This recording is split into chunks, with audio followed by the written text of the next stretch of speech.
What is up sa inyo mga Ginoo at Binibini? Welcome sa isa na namang reaction video, sa isa na namang episode ng Maria Clara at Ibarra. Makita pa kaya ni Clay si Ibarra bago matapos tong movie? Tsaka paano makakabalik si Clay sa ating generation? Natutunan niya na ba yung dapat niya matutunan ayon kay Mr. Torres? Huwag na nating patagalin, panoorin na natin. Sir Ibarra! Talagang push na push ni Clay yung pag search and rescue operation kahit mag-isa na lang. Sir Ibarra! Si Clay ito! Clay, hinaan mo ang boses mo. May sa tingin mo kung nandyan si Ibarra, hindi siya sisigaw pabalik? Malamang sisigaw din niya. Nag-iingay ka lang eh. Bidel, pakalmahin mo nga yung asawa mo. Si Clay. Ano ba? Bakit ba makinig sa akin? Tumidiskarte ka lang ng yakap, Bidel eh. Style mo Nabasa ko yan. Wala. Gusto ko magwala! Clay? Gusto ka lang mawala. Nais ko rin matunto ng aking kaibigan. Ngunit hindi pa ngayon. Toy, kailan? Nauubusan na tayo ng oras, Fidel! Kayo bang dalawa nag-toothbrush na? Maghihingahan kayo. Hindi tayo maaaring pumunta ron. Sasamahan kita. Kailangan natin na pakahanap ng armas. Sandalit, kukuha muna ako. Saan ka lang? Supportive boyfriend Yahoo! Ano itong pasaway na to? Sabing dyan ka lang Ang kulit! Clay! Asa naman yun? Biyerda na si Boy. Tadya ka mo ya, Clarita. Nasa may hagdanan na ata, Huwag mo kong didiktahan. At wala kang karapatan na panghimasukan pa ang buhay ko. Nga, tama. Walang karapatan. Samantalang ako. Ano? Ako ang iyong ama. So ito, padre. Hoy! Nasa pamamahay ka ni Kapitan Tiago. Baka naman gusto mong hinahinaan niyang boses mo. Hindi pa alam nung isa yung sikreto niya. Hoy! Buo na ang aking pasya, padre. Kumbento O sementeryo. o kamatayan. Yun yan. Ganun din yun. Laban bawi. Pili na.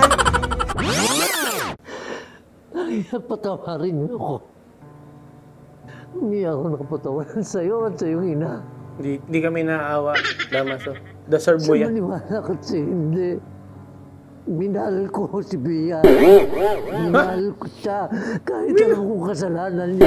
Asan ba si Tia kung kailan kailangan ng taong may nagmo-monitor kay Clarita? Wala bang CCTV dyan sa bahay niyo? Hindi niyo ba nakikita itong ginagawa ni Damaso? Ano ba yan? Paano kung pagsisisiyan ng aking kalapastanganan? Kung ang naging bunga ang isang katulad mo. Parang nanumbat ka pa. Sa minahal ko na higit pa sa buhay ko.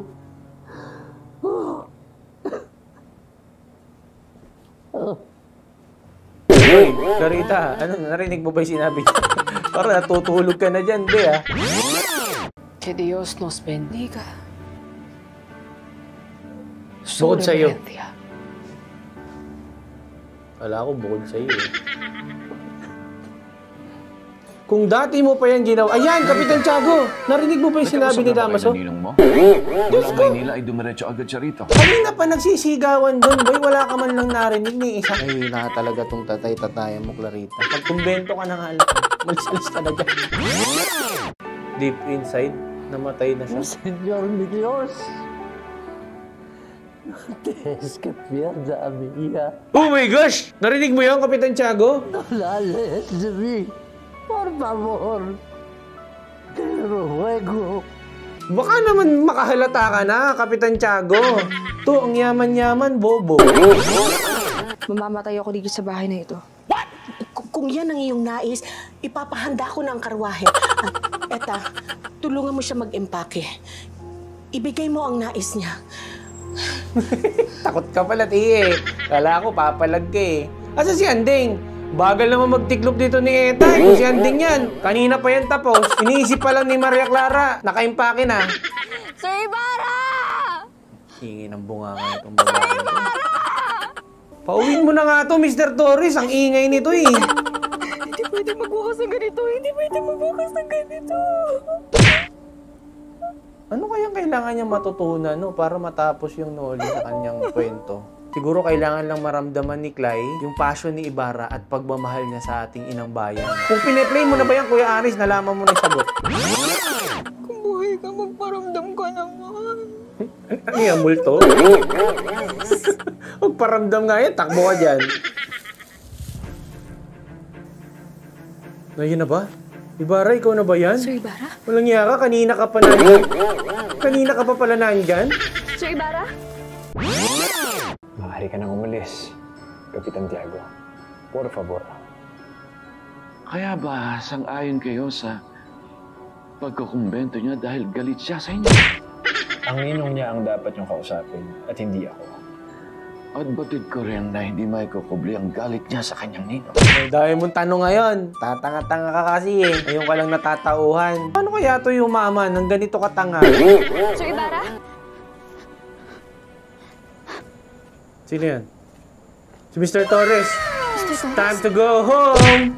Tapos na ang Noli.